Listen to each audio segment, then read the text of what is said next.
toi. Oui, oui. Alors, pourrais-tu me parler de ce qui est arrivé? Alors voilà, c'était en janvier 81, 1981. J'étais en Thaïlande, j'avais fait un voyage, je partais 2 mois. Et en rentrant vers Bangkok,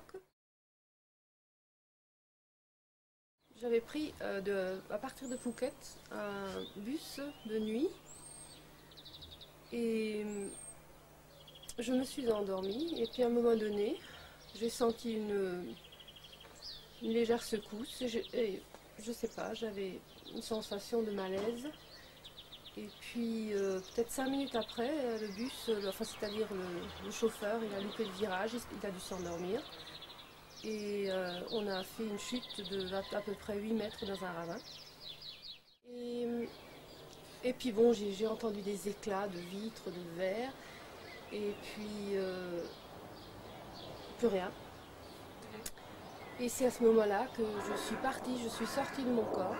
Donc là, tu as vu ton corps physique, quoi. Oui, j'ai Tu vu. t'es vu alors, toi? Oui, enfin, je ne l'ai pas vu directement, mais en ressortant, je partais et je me suis vue allongée par terre. Il y avait du sang partout, ça je me rappelle. Il y avait des gémissements, du sang, et puis je suis partie. Et je suis partie, j'étais pas bien du tout. Je me sentais vraiment, il n'y avait que du noir. Et je partais dans une espèce de... J'étais comme aspirée dans un tunnel. Et c'est à la sortie du tunnel, d'un coup, j'ai vu des êtres, des espèces d'anges. Je me suis Ouais. vue, j'ai vu ma vie, je me suis vue enfant. Un espèce de flashback, en fait, Oui. en arrière. Et ce qui était bizarre, c'est que je me suis vue courir dans un champ avec une robe rouge avec petits pois blancs. J'ai vu des êtres très chers, décédés, qui m'ont souri. Euh, Donc et puis, tu as revu des êtres que tu oui, avais connus de ton vivant? de mon vivant, ma grand-mère par exemple, Ouais. mes oncles qui sont décédés, et d'autres êtres de lumière, si tu veux, des anges, mais bien sûr sans ailes, rien du tout. C'était des gens qui m'accompagnaient. Ouais. Et puis d'un coup, il n'y avait que de la lumière, mais de la lumière, je me rappelle, jaune, violette, et je baignais dans une, si tu veux, c'était beau, c'était merveilleux. Je me rappelle, je suppliais, je voulais plus revenir. Ouais. Et ils me disaient non, non, mais gentiment, et puis c'est comme s'ils me repoussaient dans le tunnel. Et je suis repassée par le tunnel et je suis retournée dans mon corps. Et c'est à ce moment-là que j'ai senti toutes mes souffrances parce que j'étais très blessée et c'était douloureux. Et j'étais très triste, je me rappelle. C'était merveilleux, quoi, c'était beau. Quelque chose de particulier lors de cette expérience? Concernant ma vie, concernant le moment là, le passage. Disons, est-ce qu'il y a eu quelque chose qui a retenu ton attention plus particulièrement?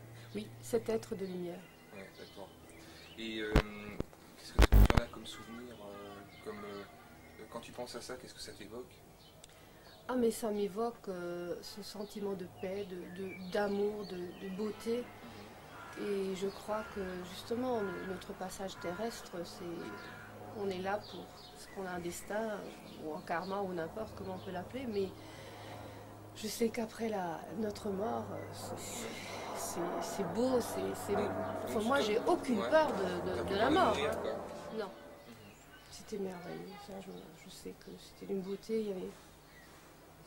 Mais je peux pas, c'était pas un visage humain, mais c'était un être de beauté et de bonté, parce qu'il n'y avait que de l'amour qui rayonnait, c'est ça, surtout. Et à partir de ce moment, à partir du moment où tu étais en contact avec donc cet être, quoi, toi tu dis être, donc ça veut dire que ça évoquait une identité, quoi. Oui. Ouais. Donc quelqu'un, quoi. Oui, c'était une entité. Sans pour autant avoir de visage, quoi, Non. d'apparence Non, humaine. non, pas du tout, pas du tout.